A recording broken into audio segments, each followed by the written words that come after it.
Dun, dun, dun, dun, dun, dun, dun, dun, dun, dun, dun, dun, dun, dun, dun. Dun, dun.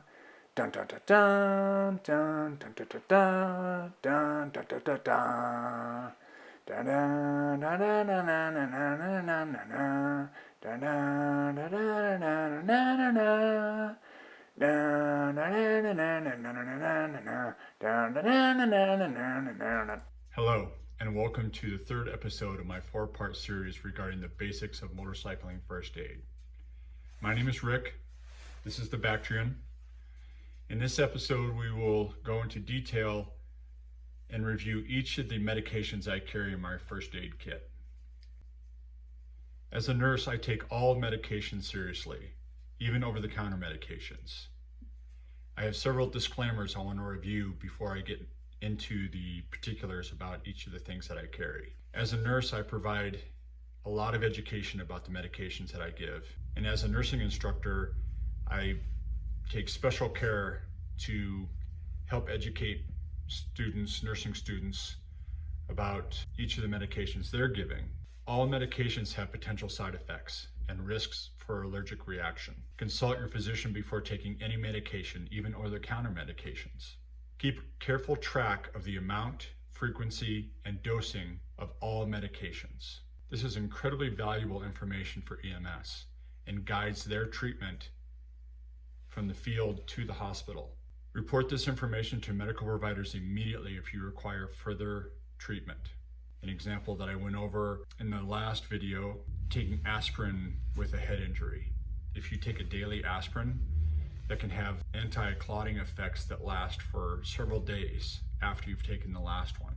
Use all medications as directed on the label and do not take more than suggested. And do not use in a manner not intended by the manufacturer. For example, if a medication is meant to go on to the skin, do not put it in your mouth or your eyes. The first medication I want to discuss is ibuprofen. I buy almost all medications in generic. Pretty much all generic medications work the same as brand name medications, except you save a lot of money. Ibuprofen typically comes in a 200 milligram tablet. When you get as old as I am, you become very familiar with ibuprofen. Its wonderful anti-inflammatory and analgesic properties. When you're hurt out in the field, a little bit of pain relief can go a long way to help you evacuate yourself and maintain some optimism in a potentially stressful situation. If you have a traumatic brain injury and there's any risk of having bleeding inside the skull, use acetaminophen or Tylenol instead of aspirin or ibuprofen. Both aspirin and ibuprofen can prevent clotting, and if you have a bleed inside your brain, you definitely want that to clot and stop. In that case, you would use Tylenol instead of ibuprofen or aspirin. Again, seek medical attention immediately for a person suffering from a head injury or traumatic brain injury. Hydrocortisone topical cream.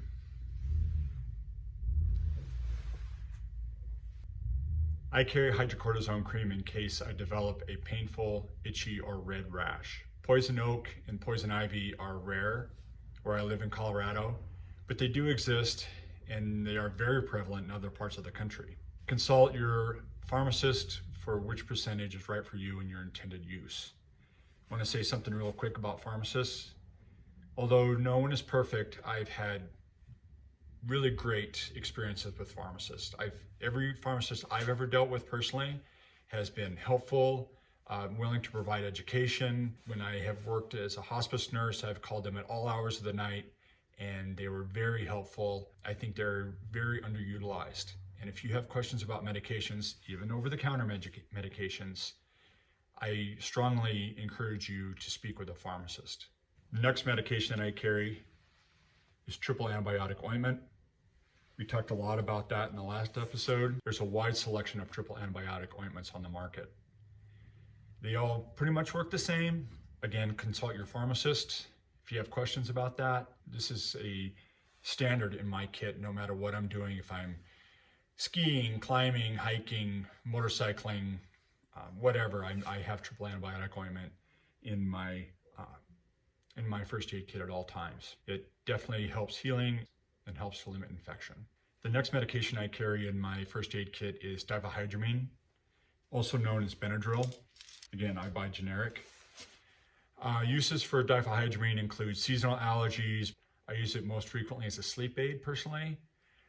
I found Diahydramine to be very effective for seasonal allergies as well. But remember, all antihistamines cause drowsiness.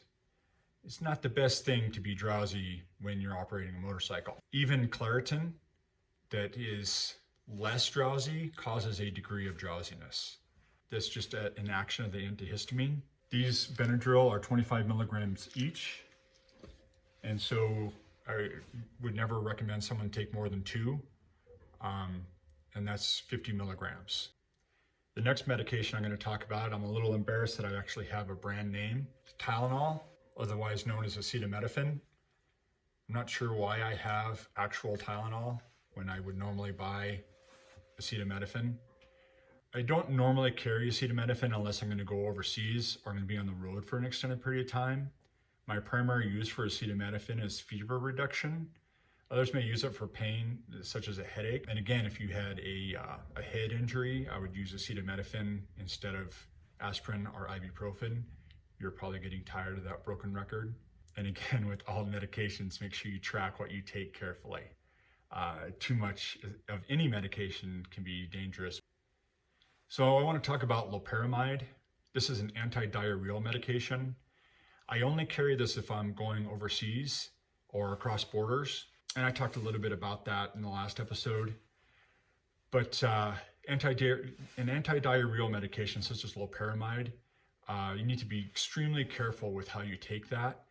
And they have very serious side effects. I would only take loperamide if I was at risk for dehydration because of prolonged diarrhea, or if a physician was monitoring my condition.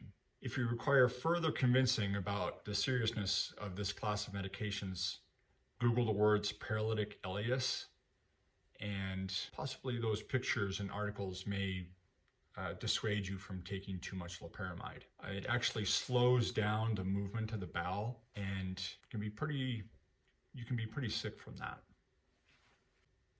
I pray this information was somewhat helpful and shed some light on what medications I carry with me and why. Please share this video with others who might benefit from this type of information.